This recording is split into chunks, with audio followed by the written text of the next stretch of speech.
Welcome to the Ripken Report, postseason edition. I'm Jacob Gold. The road to the Cal Ripken League Championship began with 8 teams, but after 5 days of elimination baseball, the Olney Cropdusters and the Big Train are the teams still standing. Before we look ahead to the League Championship Series, we're taking you back through every step of this postseason. From opening play-in games through the wild card round and into 2 very different semifinal series. We'll break down the biggest hits, the strongest pitching performances, and the moments that brought us to the championship matchup. There's plenty of baseball to get to, with 4 teams fighting simply to keep their summers alive, so let's start with what it takes to be the champion. Here is how the playoffs work. Bethesda and Olney earned direct trips to the semifinal series as the top 2 seeds. Southern Maryland and Metro South County advanced directly to the wildcard round, while seeds 5 through 8 had to survive in an additional elimination game just to keep their seasons alive. Without further ado, let's get into it.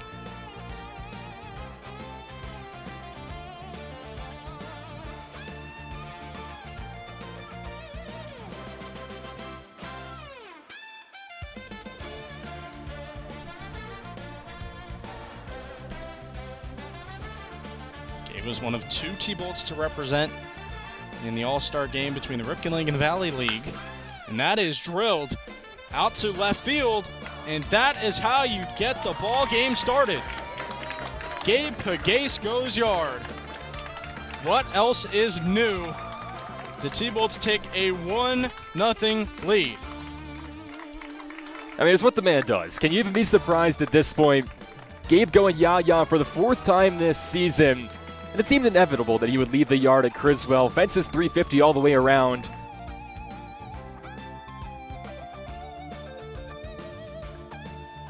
Couldn't he seem like he was going to be back in pretty solidly, but Mr. Non still elected to make the throw, commits an error, and it's a free 90.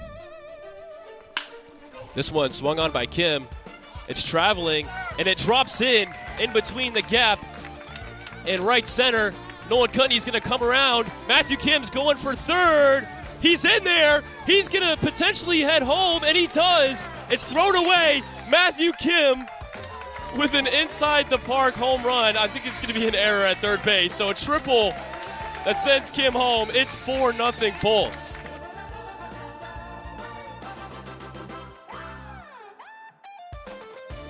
The power at first base, but he also has the ability to see pitches carefully. Here's the 1-1, swung on, and that's going to bring the run right back to Giants. There's the first hit for Buckles, as I mentioned it, against the Thunderbolts. And now this ball game is back to a 3-run game, 5-2 Giants.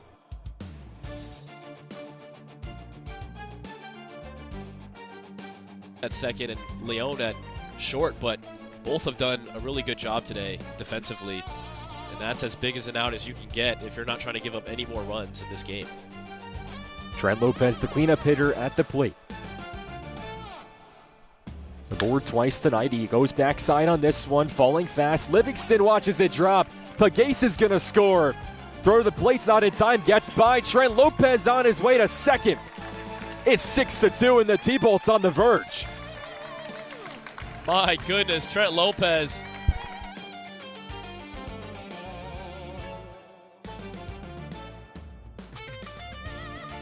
Righty-righty matchup. 1-1 from Watts. On the ground, left side. Off the glove of Cutney, goes in the foul ground, and they'll have no play.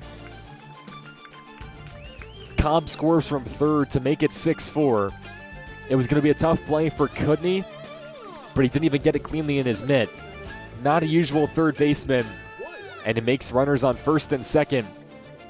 The tying run now on the base paths for the first time since the 2nd inning.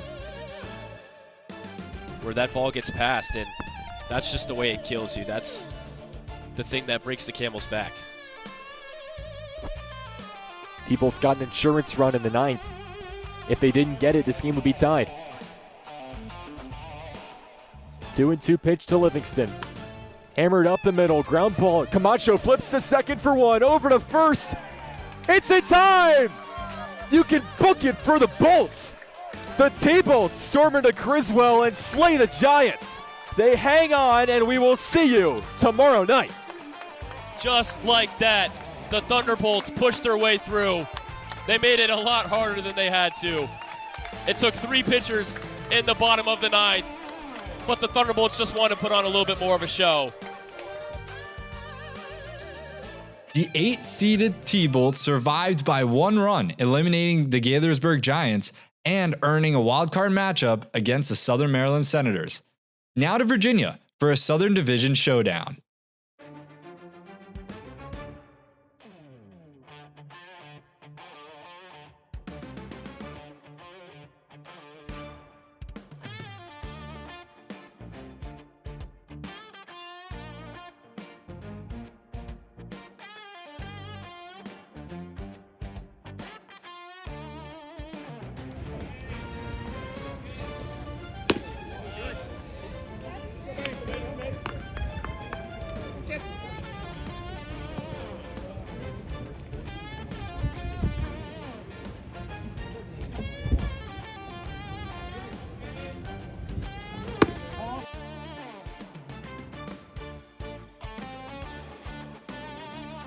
Fox Fernandez going to run to get that ball for the Grays.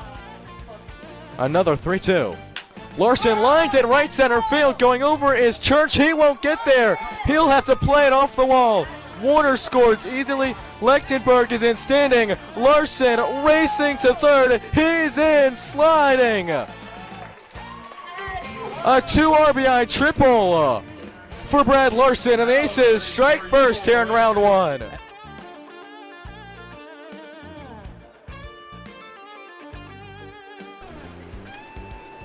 The 2-1, McGinnis on the move. Pazak sends it deep into right center field. Going back is Ford. This ball is gone. Matthew Pazak blows it open in the 5th. An opposite field jack from Matthew Pazak. And the Aces now lead. It's 6-0. I didn't even see where that went. I was looking at something on my scorebook, and I hear the bat go, and I'm looking to try to find it.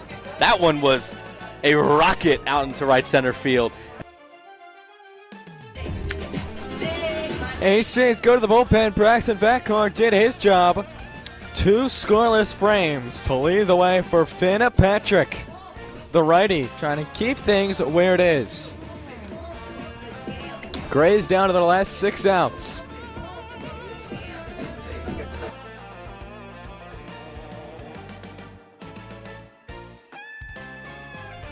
Chitliff, or Patrick 5 strikes away.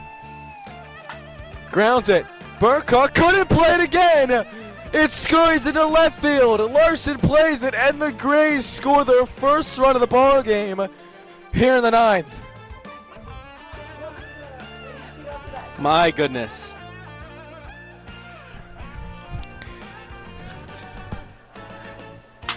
Ground to left side. Scroll can make up for it. 6, 4, 3. Aces are moving on. 6-1 the final. And the Aces stay alive here in the Cal Ripken League playoffs. Redemption for The McGinnis. Aces are no strikes away.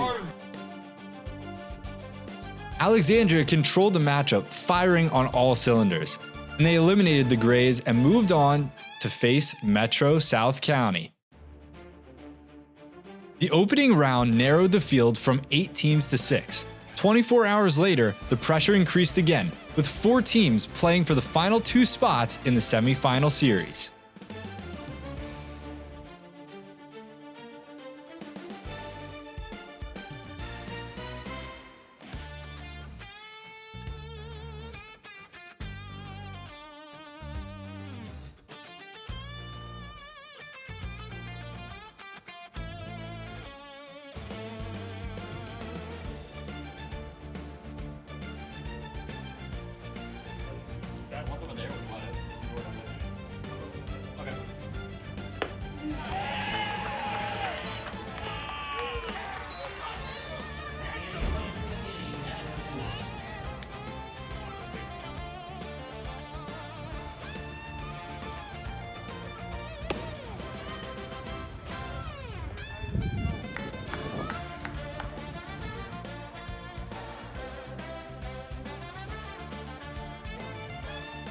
far.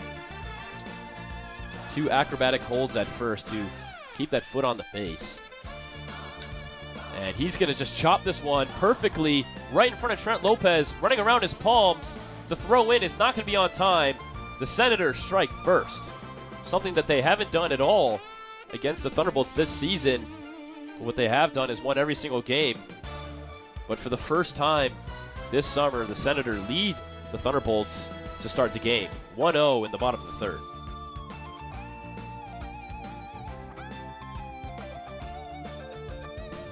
These situations may not matter as much in the regular season, but in the postseason, it gets even more intensified, and rain will find grass. It falls, and Trent Lopez guns it in, going for the runner at third. He is safe.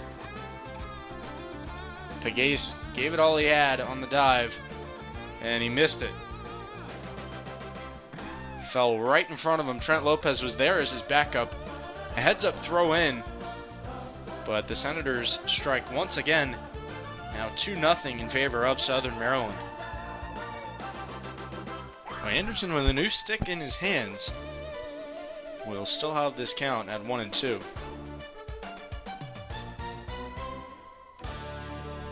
And that is blocked by Schmelzer. He makes a little slide. He is safe at home plate. Chase Fulford scores, but they get Cole Rame. The Richmond Spider caught in the web there. Another run does score. However, the Senators extend their lead 3-0.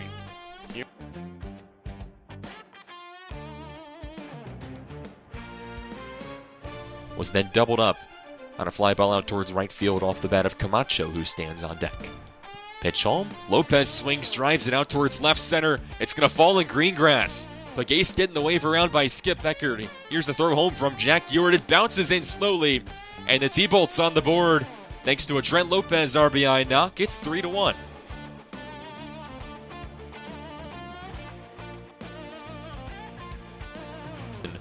Dethroning the Alexandria Aces. 0-2 pitch. Schmelzer takes strike 3.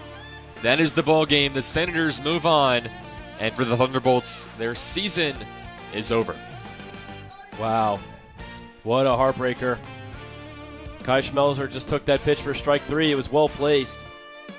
But what a season it was, and what a fight the Thunderbolts put up.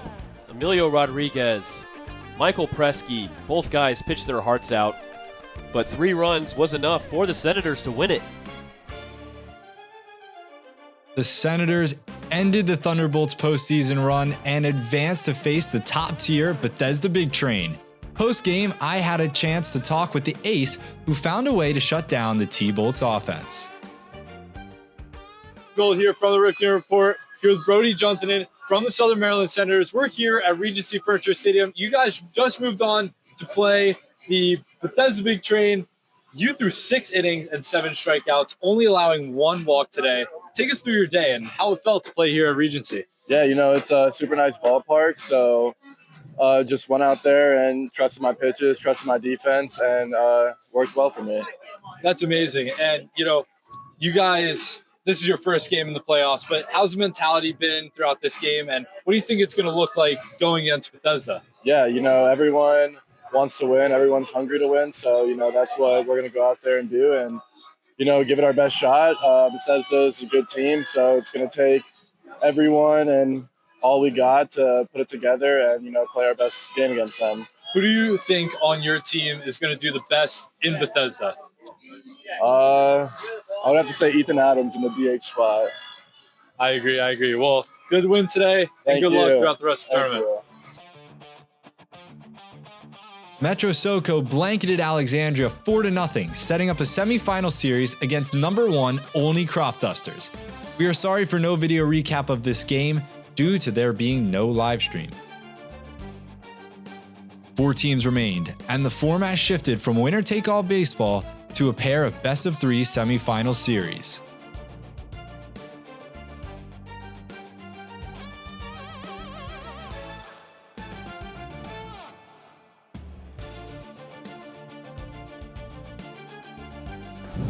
They've got great infielders. Sammy Berman at third, Hernandez at short, Ryan Boma at second.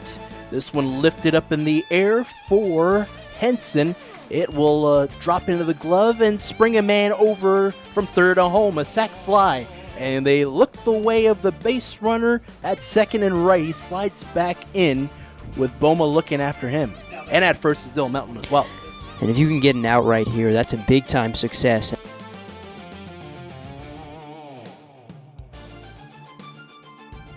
Pitcher. Reed Little pumps through the 2-1 over to the right side. They do get an out, and Melton scores the tying run, 1-1. And over to third is Duncan.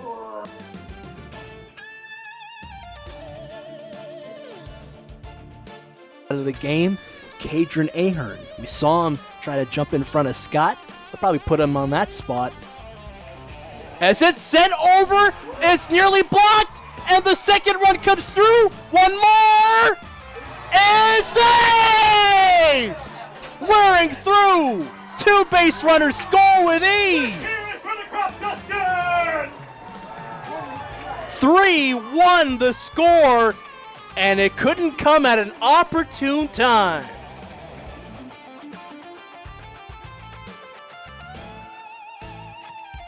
It's time for Harris to close it off. He went with a breaking ball against Lott on the 1-1. What do you do here? Both for Lott and for Harris, who deals the 1-2. It's lifted up in the air. It's there for Duncan. Out number 3, Cropdusters take their first win with them to Lorton. They're up 1-0. Peyton, your thoughts? Yeah, a tone-setting win for the Cropdusters. They showed us who they are. This is what this team does, right? It's not always going to be pretty. It's not going to be perfect. There's going to be hills, valleys, peaks. You're going to get all that. But in the end, the Cropdusters just find a way to do the gritty work, right? They come through with some eighth-inning offense. Not a lot of teams can do that, but this is a battle-tested team, and they put it on full display once again. This amazing game put Metro SoCo in a must-win position just 24 hours later.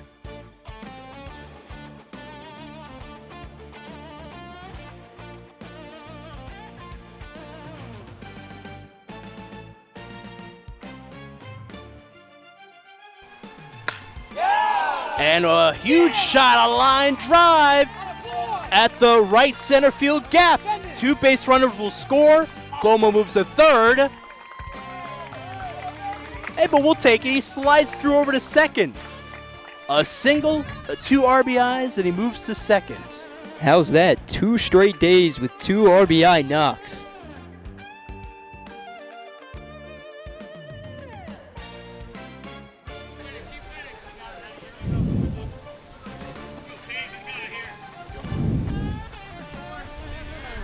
Pitch going up high and inside that time. A quick look to third. And up in the air this time for Cade Ahern at the warning track on the rub. He's going to drop that one. Peltier all the way out there. That will score Melton as well as Berman. But they do get an out at second with Gosden, who thought about moving to third. He looks skyward. Ahern aboard with an RBI, 2 RBIs that is, and a single.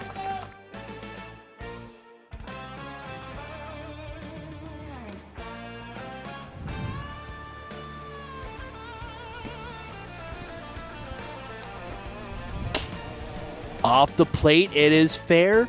A man will score, and the throw is offline, and Ahern stepped away from the bag. RBI and a knock, which scored Kelly from third.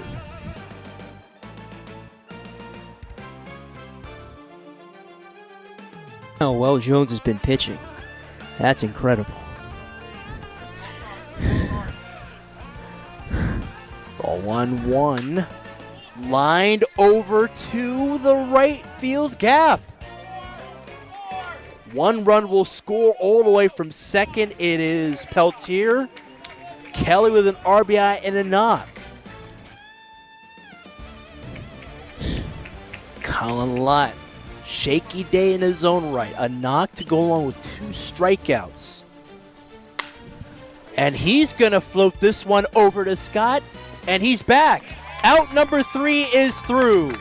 Cropdusters, for the first time in franchise history, are hosting the championship series in the Ripken League.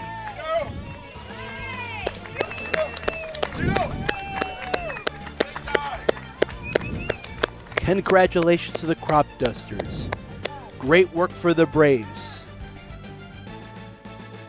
The Cropdusters won both games by 2 runs, completing the sweep and becoming the first team to secure a place in the league championship series.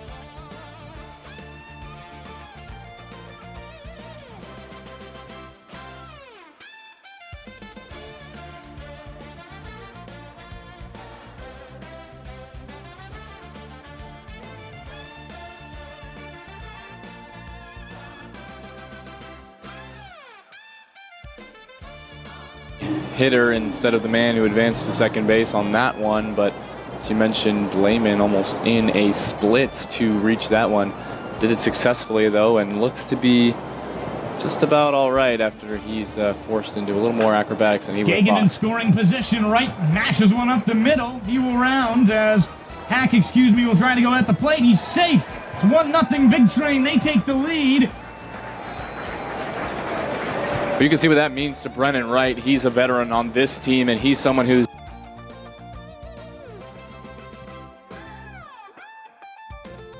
2-2. Hit in the air to center. Tailing back on it is Ewert at the wall. He can't get it. Hits the wall, gets it off the carom. One runner will score. The other will stop at third. Coleman tosses the bat away to make sure that Panett, who is in there for run number 3, is not harmed by it. 3-0. Runners at second and third. And Foscolo powers another double up the middle. And hope that it doesn't get any worse as Brennan Wright, who already has an RBI single, is up. First pitch up the middle, smashed, a diving play, he's got it! Web gem from Ewert, and a runner will come home, 6-0. Could have been a lot worse if Ewert had not made that grab. well, athletic play from Ewert there as he it's a little bit of a Superman dive into that ball. It does stick underneath his glove, so able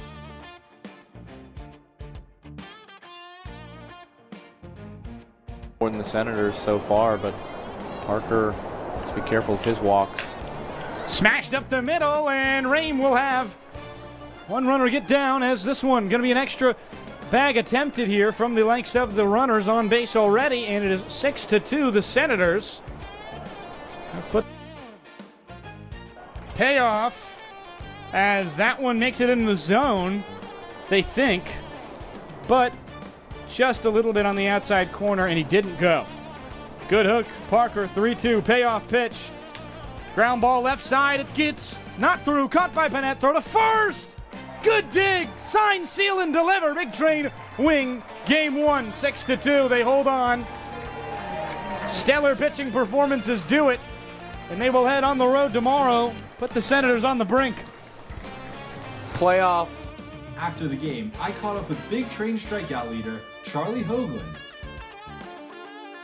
Jim Gold here with the Ripken Report, here with Charlie Hoagland of the Big Train. You guys just won 6-2 against the Southern Maryland Senators, who have kind of been on a heater lately. Your performance today, you had 6 innings pitched, no earned runs. You can't ask for much better than that. How did it feel? Felt good, yeah. I mean, everything was kind of working early and worked through a little bit, but just kind of trying to keep them off the board any way possible. Get us in quick. I mean, the first 4 innings went super fast, like an hour. So that's all you can do is get the guys in the dugout faster, and then they started hitting, got it going. I'm sure your coach loves it down at ECU, and same as Sal, but I want to know how you developed that really funky arm angle. Yeah, so beginning of fall last year, I got roughed up a little bit in the preseason, and just talking to our now former pitching coach, Austin Knight, and our pitching coach now, Jake Agnos, just developed something to be a little different and throw a different look at him. And I was like, any way I can help the team is good for me. So kind of developed it a little. Took a little time to get used to, but then once I started, just kind of getting my groove rolling with it, and then coming here, being able to develop more pitches out of the slot and just give everyone a different look. Yeah. So just to be clear, like you started overhead. Yeah, my whole life. Okay. So, I mean, that transition must have been crazy. It was a little tough at first, but like I said, whatever it took to help our team at ECU, I mean, got me on the field too, so that helps. But yeah. Yeah, that's amazing. And I want to know something a little bigger than just you, the team outlook for this playoffs. How are the guys feeling? Are you guys ready for the rest of this playoffs? Yeah, we're feeling good. I mean, we got 3 games left to win, so going into the rest of the week, just kind of putting everything out there. I mean, we've had a couple injuries, a couple guys had to leave, but the core group has really stayed and stuck through everything, wins, losses, whatever. So we're just looking forward to it culminating at the end with a win, hopefully. I appreciate your time, Charlie. Good luck for the rest of the playoffs. One win from elimination, Southern Maryland return home needing a response.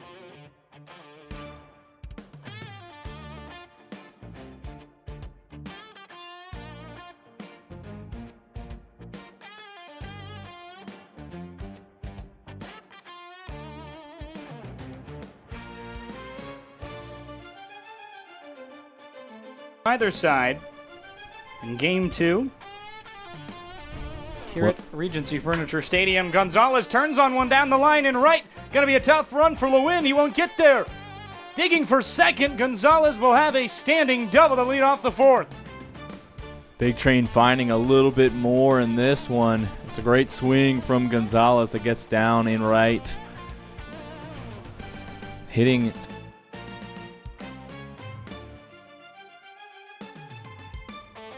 the game with guys who are not used to hitting with wood bats in the first place, as that 2 quick pitches, now the 0-2. Ground ball right side, collected by right. A runner will score with only a singular out. They get him at first. And the first plated run tonight for the likes of the Senators. Sacrifice bunt does its job, getting the runner to third, and they have themselves the first run of this ball game.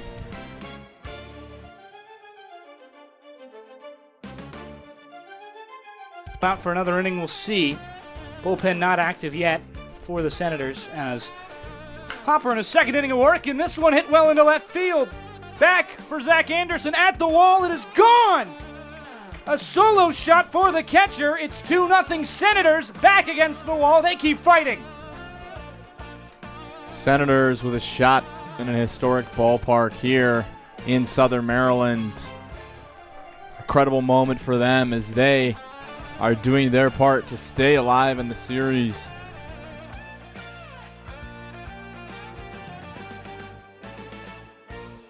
Chin.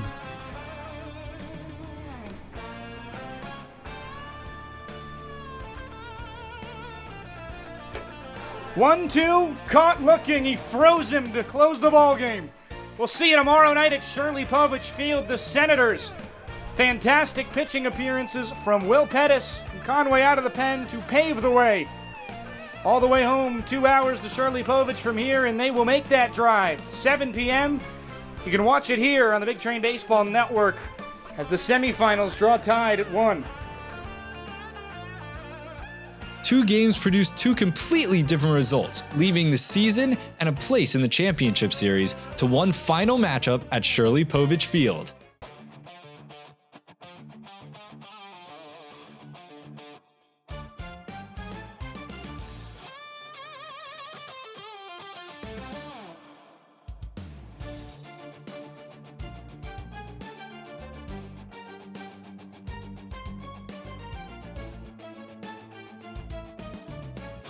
So it's Ryan Foscolo up now. Left fielder today is going to have an opportunity with bases loaded at the 8th spot in the lineup. Senators struggling very early after a very good defensive day yesterday. They make 3 kind of mistakes. One of them was ruled an error. And quickly seeing some major issues. 5 hits already for the Big Train, who only had 4 in all of yesterday's game. 1-0 smashed up the middle. Mistake by Ewert, not like him, as this one's going to get to the wall. One runner will score, another coming around. They'll put the stop sign for the third. 5-0 Bethesda, courtesy of Foscolo's double. The beginning of this game, exactly what the Big Train wanted, and feels pretty atypical to how the rest of the series.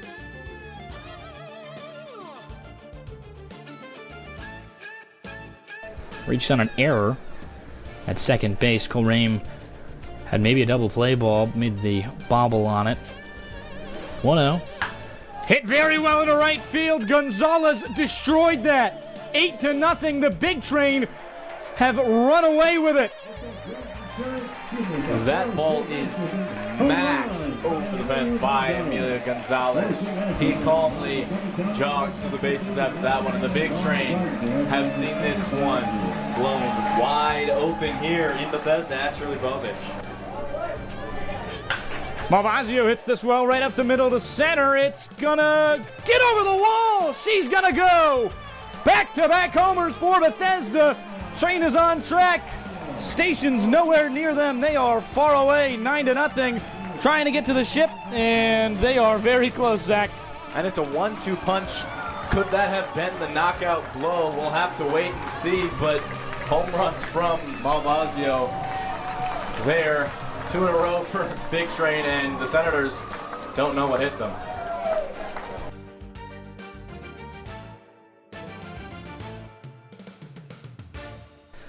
Here comes Colrain, batting third with runners everywhere. Right up the middle, and it's going to get down. Maybe extra bases. No, it dies in the outfield. One runner will score. Palms will follow, and he tries to go to second. Nobody's covering. 2 runs on the double in the Big Train. Their lead only now 9-2.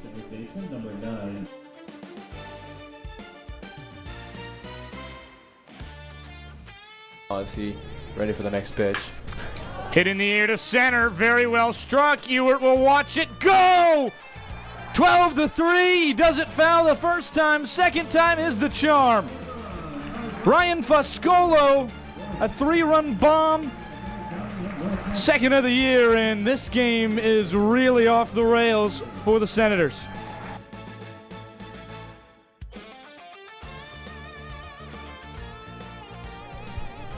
Coming in tonight, he had himself an OPS in the 800s. Even better now is the 0-1 up the middle. It's his third RBI. A base hit scores Fulford, and it's 12-4. Well, the only way you can get yourself back from a deficit is from chipping away at one at a time.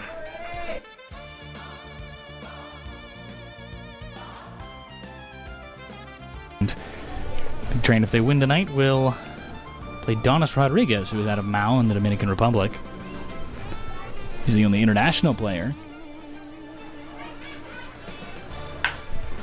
Hit in the air to left. Zach Malvazio. That thing is absolutely destroyed. His second homer of the night. Screw the cycle. He's going to go around 4 again. Touch them all, Malvazio. He's earned it.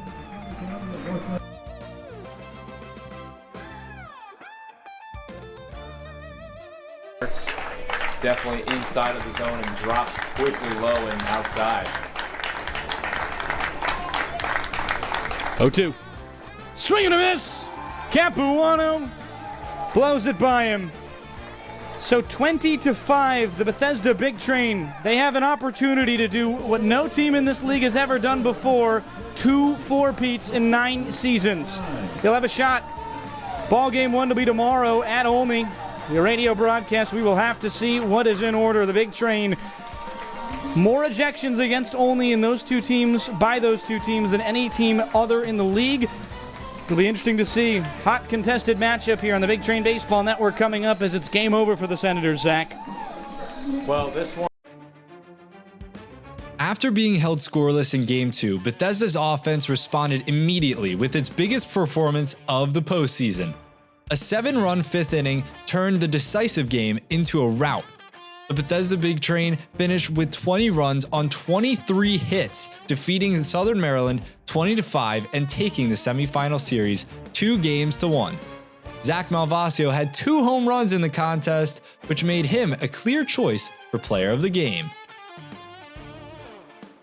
What's going on, guys? Jacob Gold here from the Ripken Report, here with Zachary Malvasio. Congratulations. You guys are moving on to the finals to face the Olney Cropdusters. This was your third multi-home run game. Take us through your at-bats.